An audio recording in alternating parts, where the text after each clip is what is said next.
السلام عليكم ورحمة الله. يا أهلا بكم.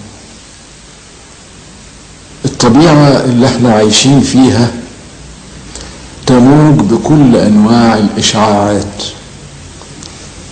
كلها إشعاعات كانت موجودة من ملايين السنين قبل ما نكتشفها.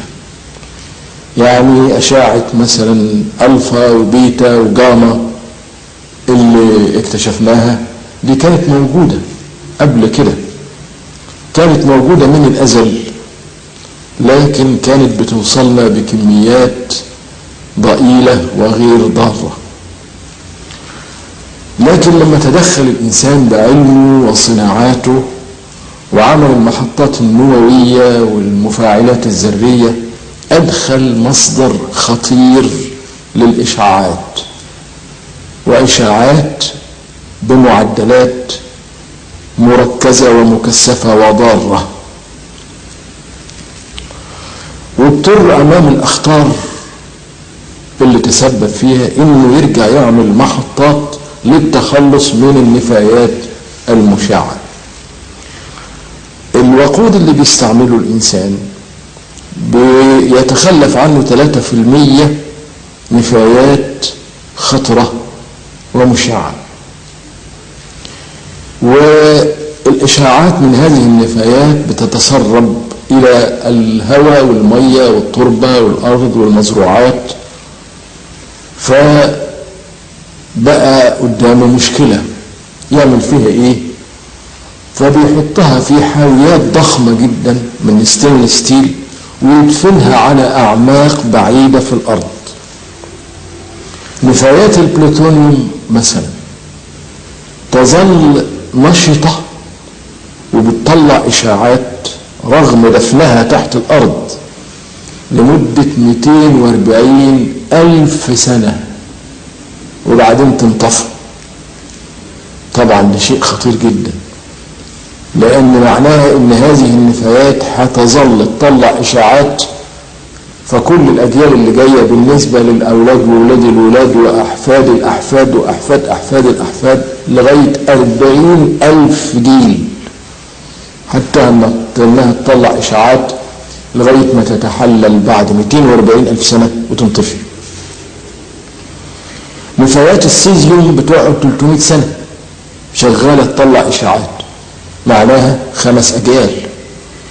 طبعا دي حاجات خطيرة جدا. احنا دلوقتي بنسمع عن سفينة النفايات اللي واقفة على الساحل الفلاني واللي الدولة الفلانية بتطردهم، أو نسمع عن ان في حكومة في افريقيا قبلت رشوة من سفينة نفايات علشان تدفن هذه النفايات في ارضها. طبعا الدول الافريقية فقيرة وامام مغريات 100 مليون ولا حاجة يقول لك يلا ندفن، اهي مدفونة في الارض، هي هتعمل ايه؟ والحكاية بتتكرر دلوقتي، حكاية سفينة النفايات اللي ماشية تتلكأ على السواحل وتحاول ترشو حاكم او نظام او دولة علشان تقبلها وتدفنها في ارضها. ليه بقى الخوف من الحكاية دي؟ لان النفايات دي زي ما قلنا بتطلع اشعة ألفا وبيتا وجاما. الأشعة دي بتخترق الخلية وتوصل للنواة وتوصل للشريط الوراثي وتتلفه، وتكون النتيجة حالات إجهاض وأجنة مشوهة وأورام سرطانية وأمراض مختلفة ملهاش آخر. في إنجلترا لوحظ ان مدارس الاطفال الموجودة حول منطقة محطة من المحطات النووية ابتدى يظهر فيها سرطان دم. من كل 60 طفل واحد منهم يجيله سرطان دم. طبعا ده معدل خطير جدا، يعني معناها 24 ضعف المعدل الطبيعي لسرطان الدم. فدي المسألة لفتت نظر الأهالي والمسؤولين في وزارة الصحة، والأهالي رفعوا قضية على الحكومة وطالبوا بقفل المحطة النووية والحزب الخضر عمل مظاهرات وراح عشان يفجر المحطة النووية، والحكاية تحولت لقضية كبيرة منظورة في المحاكم ومثارة في الصحف والتلفزيون والإذاعة، وكلام كتير بيتقال، ومحامي الحكومة واقف يقول والله ما فيش دليل بأن اللي عمل سرطان الدم عند الأطفال مرتبط ارتباط أكيد بالمحطة النووية، ما فيش دليل واحد. وطبعا القضية طبعا طلعت فشوش، لكن الخطر قائم والدوشة ملهاش آخر، وأحزاب البيئة بتقول لا وألف لا ومليون لا لأي محطة نووية تبنى، ولكن في آراء أخرى بتقول لك الله طيب وبعدين هنعمل ايه في أزمة الطاقة؟ ده في إنجلترا المحطات النووية والمفاعلات الذرية بتدينا 30% من الطاقة الكهربائية اللي احنا عاوزينها. طب هنجيبها منين؟ وده البديل الفعال عن البترول، ومشكلة البترول معلومة، احنا عايشين دلوقتي في مشكلة البترول، ويقول لك دلوقتي شرايين البترول كلها بتمر بالمناطق الشرق الأوسط اللي هي تسودها الاضطرابات والقلاقل والحروب والثورات. وشوفوا حرب 73 حصل فيها ايه، حرب ايران حصل فيها ايه بالنسبه لاسعار البترول اللي كان يرتفع من $10 ل $40 مره واحده، والارتفاعات في الاسعار معناها تراجع في التنميه في البلاد الاوروبيه كلها. فهي مشكله كبيره، فلازم يكون عندنا بدائل. وبعدين في حاجه ثانيه، حتى البترول كله بحاله هيجي في يوم ويخلص. طب وبعدين لما يخلص البترول هنرجع هنتدفى ازاي؟ هنتدفى على القوالح ولا هنعمل ايه؟ وبعدين الصناعات بتاعتنا هنمشيها ازاي؟ فيا جماعه يعني بلاش الشعارات والكلام الفارغ، احنا محتاجين للبدائل، وحاليا ما عندناش بديل فعال ويعني بيدينا نسبه كبيره من الطاقه الا المفاعلات الذريه. فبدل ما تقولوا نمنع وتقولوا لا وتقولوا لا ممنوع، لا احنا نمسك العداله من الوسط ونقول يا جماعه ممكن نحسن المفاعلات بتاعتنا، يبقى فيها نظم امن، يبقى نشوف طريقه جديده للتعامل مع النفايات. الفكره ان احنا ازاي نتعايش مع الملوثات، انما ما نقدرش هنمنع ولا نعيش نجيب الكهرباء منين؟ فلازم نكون الناس يعني واقعيين، لان مش ممكن هنستغنى عن المفاعلات الذريه. والمشكله كبيره قوي وعمالين نبات فيها ونصبح فيها، وتكاد تكون في صفحه في الجرايد دلوقتي محجوزه تحت ما يسمى بالتلوث والملوثات. وأزمة الطاقة صوتها عالي، وهنحل أزمة الطاقة ازاي من غير بدائل؟ ولو ما حلناش أزمة الطاقة هنقع في أزمة الغذاء، لأن دي مصانع كلها مش هتشتغل، فالحكاية مربوطة ببعضها.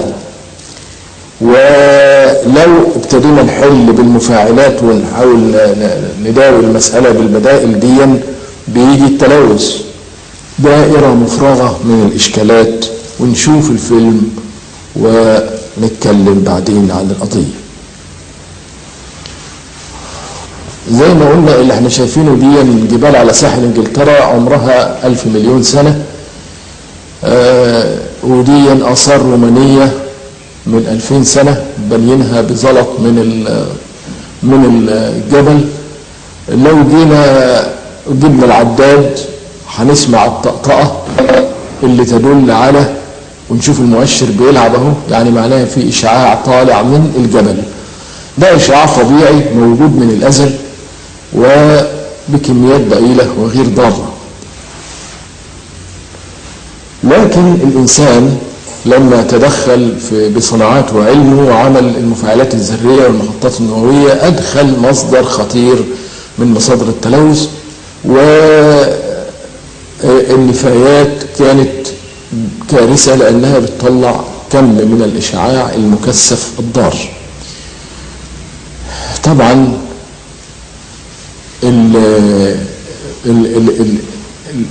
النفايات دي بيعبوها في زي ما قلنا في حوايات ستينلس ستيل، وبعض هذه النفايات بتلقى في البحر اللي هي النفايات القليلة الإشعاع، بيرموها في البحر طبعا على أمل إن البحر هيخففها، لكن اللي بيحصل إن في أثر تراكمي لدرجة إن إحنا لما نحط العداد دلوقتي على الشاطئ هنسمع الطقطقة على طول. شوف كده حتى النور الأحمر بينور كمان، يعني معناها معدلات إشعاع موجودة خلاص. وبعدين اللي بيحصل إن السمك في البحر والكابوريا والجمبري والمحار كل ده بيتلوث بالإشعاع، لما الإنسان ياكله يخش الإشعاع في جسمه. فالمسألة بقت دورة شريرة عمالة تدور وملهاش آخر، وبترتد في النهاية على الإنسان بأضرار خطيرة جدا وغير محكومة. زي ما يكون عندك دلوقتي شوفوا حتى الحشيش، شوف بينور أحمر ويديك طقطقة بالظبط. هنا بقى اللي انتوا شايفينه ده المفاعل الذري اللي موجود في المنطقة. أول واحد اكتشف الإشعاع كان رونجن الألماني، أثناء ما كان بيعمل تجاربه على التفريغ الكهربائي، فلاحظ إن الشاشة، هتشوفوها الشاشة هنا، شوفوا الشاشة بتلمع ازاي، التألقات اللي في الشاشة دي معناها إن في أشعة طالعة من أنبوبة الكاثود، فسماها أشعة الكاثود أو الإكس راي. وهذه الأشعة اكتشف أنها اختراقية، ممكن تخترق اللحم فتبين صورة العظم واضح، دي صورة أشعة إكس. بعد رونجن بسنة، يعني سنة 1996 1896 جه هنري بيكرل الفرنساوي واكتشف ان صخور اليورانيوم اللي شايفينها دي ممكن تخترق الأشعة بتاعتها الألواح الفوتوغرافية الحساسة، رغم أنها ملفوفة في الأسود، لكن الأشعة اخترقت الأغلفة ودخلت أتلفت الفيلم. وجه بعد كده مدام كوري وزوجها بيير كوري اللي هم استخلصوا عنصر الراديوم، وأصبح العناصر المشعة حقيقة مؤكدة. عناصر في الواقع في 3 أنواع من الإشعاع: أشعة ألفا، ودي أشعة قدرتها الاختراقية مفيش خالص، ضعيفة وتمشي مسافات قصيرة قوي، لو حطيت قدامها ورقة ما تقدرش تخترقها، دي أشعة ألفا. أو تحط الورقة دي، شوف العداد بقى 0، لأن هي الأشعة ضعيفة وتمشي المدى قصير وما تخترقش. أشعة بيتا ممكن تخترق الورقة وفي نفس الوقت لها مسار أطول، تمشي المدى أطول وفي نفس الوقت تخترق الورقة. لو حطينا ورقة، هنحط ورقة دلوقتي اهو، وبعدين هنشوف العداد نلاحظ انه هي اخترقت الورقة، لكن ما تقدرش تخترق صفيحة من الألومنيوم مثلا. ادي الألومنيوم اهو ما تقدرش تخترقها، دي أشعة بيتا. وبعدين أشعة جاما دي بقى قوية وتمشي المدى أطول وتخترق الألومنيوم، وعشان نمنعها لازم نحتاج لحاجز من الرصاص، سميك من الرصاص. فأكن عندنا 3 أنواع من الأشعة: ألفا اللي هي ما بتخترقش، وبيتا اللي هي تعوز ألومنيوم عشان نحجزها، وجاما اللي هي اختراقية وتمشي المدى أطول، عشان نحجزها نعوز الرصاص. ويميزوا بينهم أيضا بحاجة اسمها غرفة الضباب اللي احنا شايفينها دي. غرفة الضباب لما تمشي فيها الأشعة يتكاثف الضباب على شكل قطيرات زي ما احنا شايفين على مسار الإشعاع نفسه، القطيرات تتكاثف. فلو كان في مجال كهربي هنلاقي ان أشعة ألفا تنحرف للسالب وأشعة بيتا تنحرف للموجب، أشعة جاما ما تنحرفش وتمشي دغري على طول. دي هي 3 أصناف من الإشعاع الموجودة، ألفا وبيتا وجاما. طبعا الإشعاع ده بينتشر ويتسرب من النفايات وموجود حوالين منطقة المفاعل الذري. وبعدين ابتدوا يلاحظوا ان المدارس ان حوالين المنطقة دي ظهر فيها حالات سرطان دم. دي عبارة عن الخلية البيضاء، دي الخلية البيضاء تتكاثر بتكاثر مخيف وتعمل سرطان دم. وايه نسبة الإصابة في الأطفال؟ من كل 60 طفل واحد في 60، يعني معناها 24 ضعف المعدل الطبيعي لسرطان الدم. طبعا المسؤولية كبيرة هنا، مسؤولية الحكومة نفسها.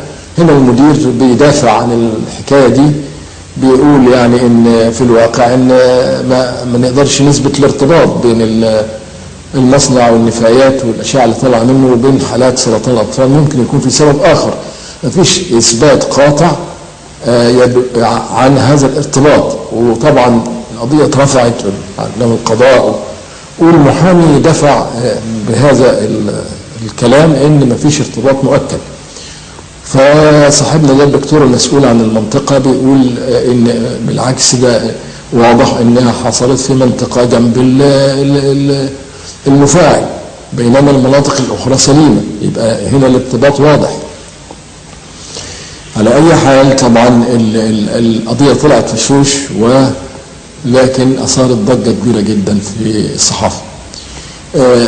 احنا هم بيقولوا احنا ما نقدرش نستغنى عن المفاعلات الذريه، لان احنا عن طريق هذه المفاعلات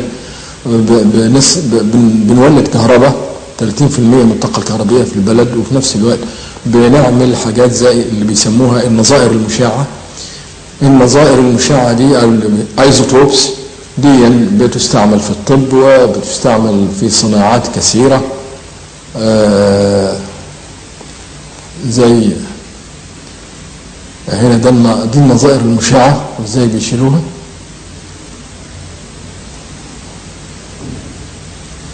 كلها حاجات آلية عشان ما تتلمسش باليد. بتستعمل النظائر المشعه عشان اختبار انتشار الملوثات. اذا كان في حاجه بتلوث النهر بيحطوا النظائر المشعه في هذه الماده الملوثه، وبعدين يتتبعوا انتشار التلوث في النهر كله. وينزل العداد هنا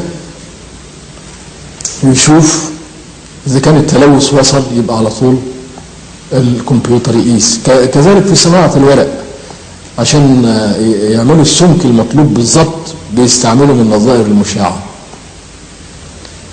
عشان يحكموا السمك المطلوب من الورق.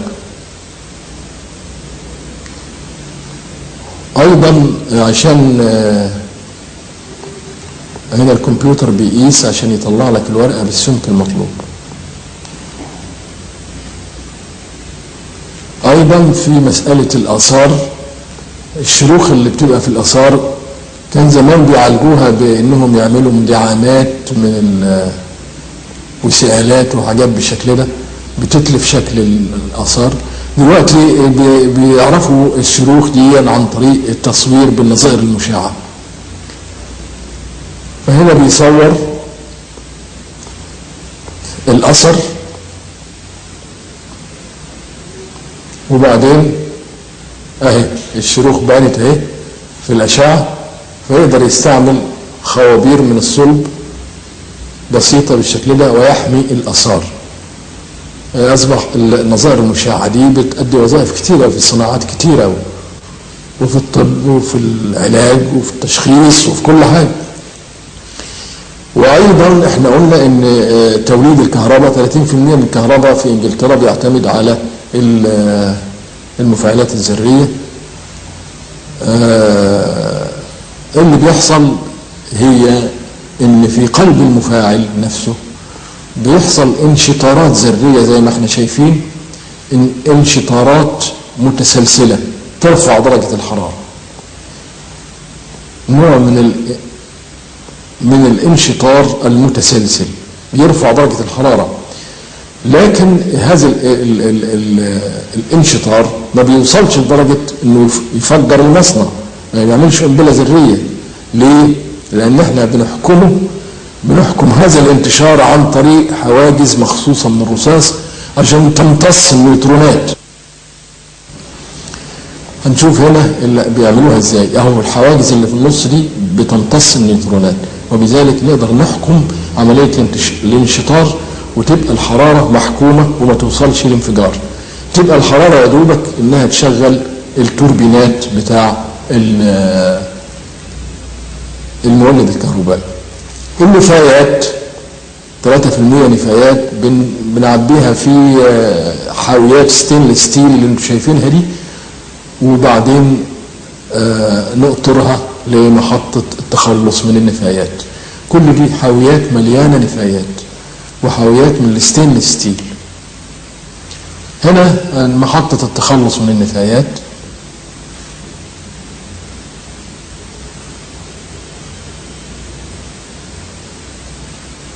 هنا بيطلعوا النفايات، مفيش ايد بتلمس، كلها حاجات آلية خالص، لأن يعني دي طبعا نفايات خطرة جدا.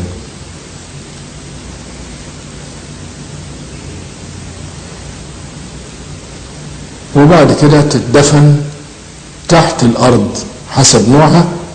البلوتونيوم يتدفن على أعماق وبيتم 240 ألف سنة، والسيزيوم بيتم 300 سنة. اللي بيحصل ان فيها اثناء العمر الطويل اللي هي النفايات مدفونة فيه، كل عدد كذا ألف سنة نص المادة بتتحلل، ويجي بعد كده عدة آلاف سنة بعد كده يتحلل نص الموجود، وبعدين بعد عدة آلاف من السنين يتحلل نص الموجود، وهكذا لغاية ما الكيرف اللي احنا شايفينه تفضل تتناقص المادة لغاية ما بعد 240 ألف سنة البلوتونيوم هيخلص وينطفى وما يبقاش فيه إشعاعات. فده بيسموه العمر الفعلي للمادة.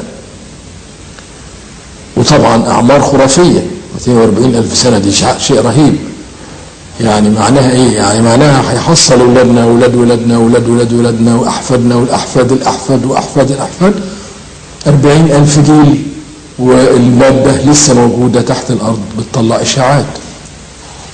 إذا كان المادة هي السيزيوم بياخد له 300 سنة، يعني 5 أجيال. إذا كان بعد كده في نوع من المخلفات السائلة اللي هي فيها الإشعاع ضئيل، ففي الساعات بيرموها في البحر، ومتصورين إن البحر هيخفف هذه النفايات وبعد كده تبقى ملهاش تأثير. لكن الواقع اللي بيحصل لها أثر. صاحبنا مدير المصنع بيدافع وبيقول دي حاجات مدفونة في الأرض ومحكومة في حاويات ستينلس ستيل وما فيش خوف منها. طبعا الكلام كتير بالنسبة للجماعة اللي هم بيشجعوا على المفاعلات، وأحزاب الخضر اللي هم بيقولوا لأ، ما يصحش ان احنا نعمل مصدر فظيع للنفايات ضارة، ودي بتبقى عاملة زي القاتل الخفي اللي عمال يتسلل ويقتل في الظلام واحنا مش قادرين نحكمها. والنقاش شغال، جماعة بيقولوا لأ وجماعة بيقولوا والله احنا محتاجين، هنعمل ايه؟ الصناعات هندورها ازاي، والمولدات الكهرباء هنشغلها ازاي، والبترول ادي انتوا شايفين مشاكله. وطبعا الوضع مستمر على حاله.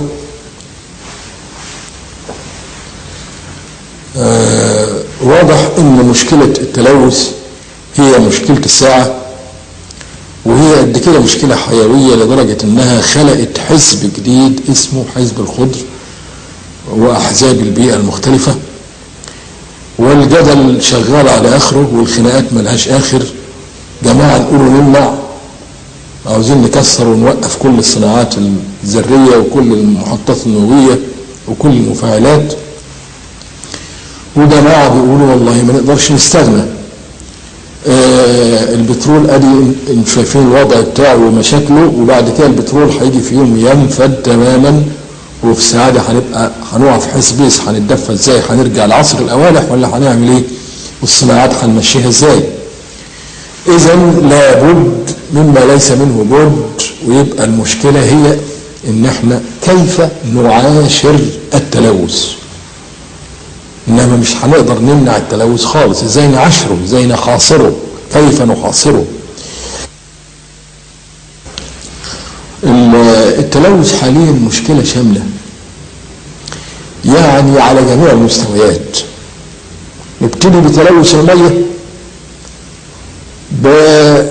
بنلاقي الحاصل ان نفايات المصانع بيرموها في الانهار، الزئبق والرصاص والكادميوم، وبعضهم بيصرف المجاري ايضا في الانهار، وبيرمي مبيدات زي ما شفنا في القضية الكبيرة دلوقتي اللي في مصر عن المبيدات اللي بتلقى في النيل علشان قتل ورد النيل، وتكون النتيجة ان هي بتقتل الاسماك.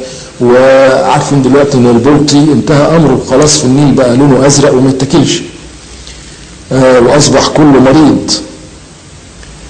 ده بالاضافة الى النفايات المشعة والقائها ايضا في الانهار، وتكون النتيجة زي ما حكينا تلوث الاسماك والمحار والكابوريا والجمبري وكل الكائنات البحرية، وان في بعض السلالات بتنتهي تماما زي البلطي.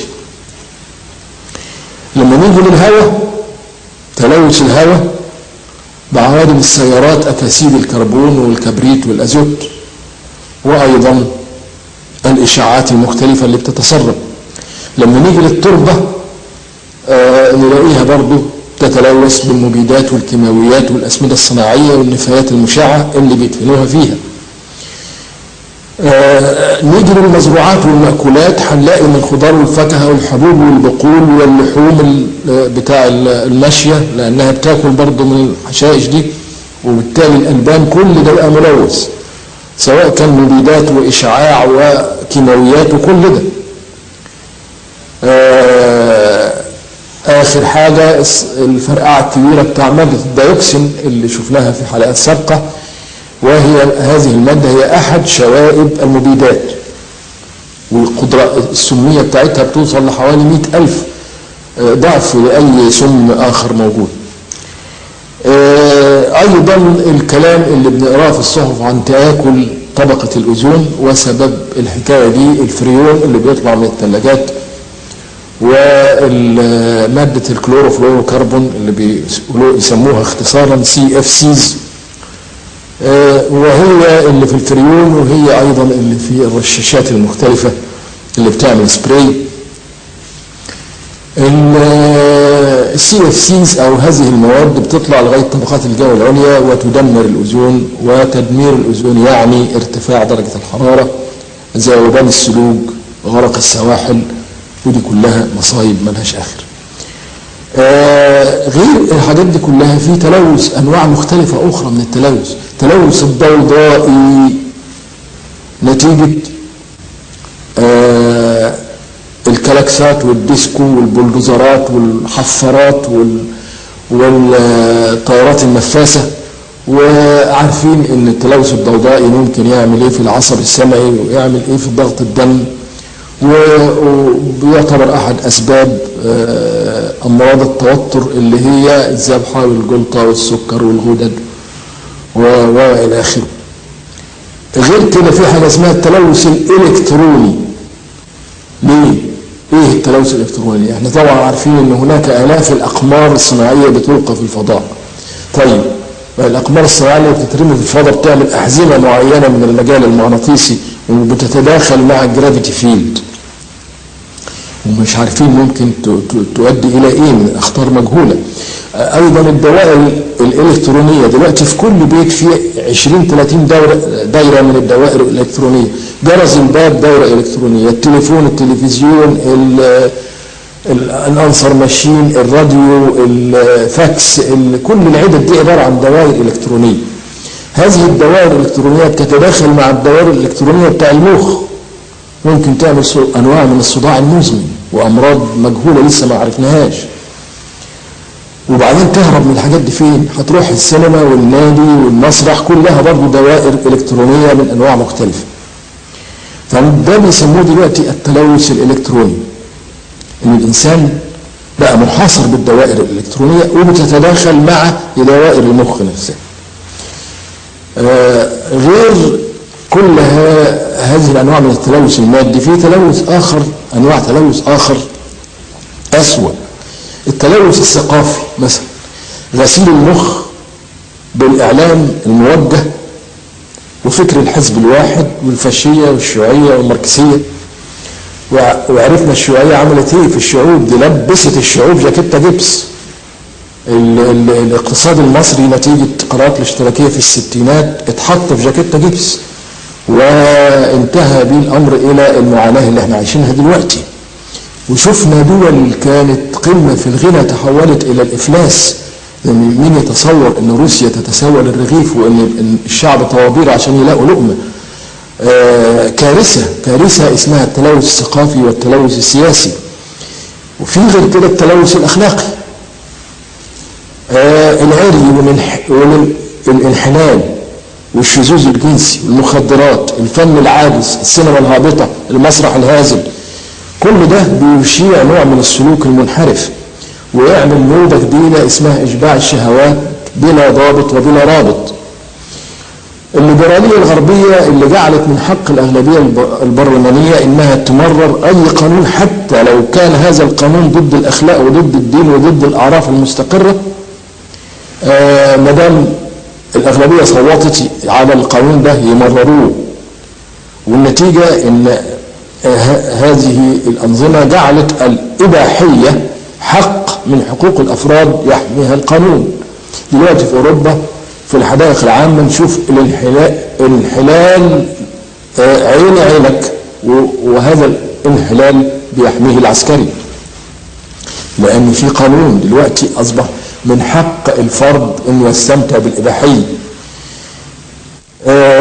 والنتيجه بتاع كل الكوارث دي ان الاجيال الجديده في الواقع هتعيش في ظروف تشكل عقليتها وسلوكياتها وطعامها وشرابها ومؤونتها الثقافيه في ظروف تلوث كامل، تلوث من جميع الانواع، تلوث ادبي ومعنوي ومادي واشعاعي وكل الانواع التلوث. وانا بقول ان مع الوقت هيبقى حزب البيئه هو حزب المستقبل اللي هيوكل اليه انقاذ البشريه مما صنعته بنفسها. وهنجد ان هناك ضروره اسمها ضروره العوده الى الدين والى شريعه الله، وان دي هتكون طرق النجاه الوحيد عشان العودة إلى جيل سوي طبيعي.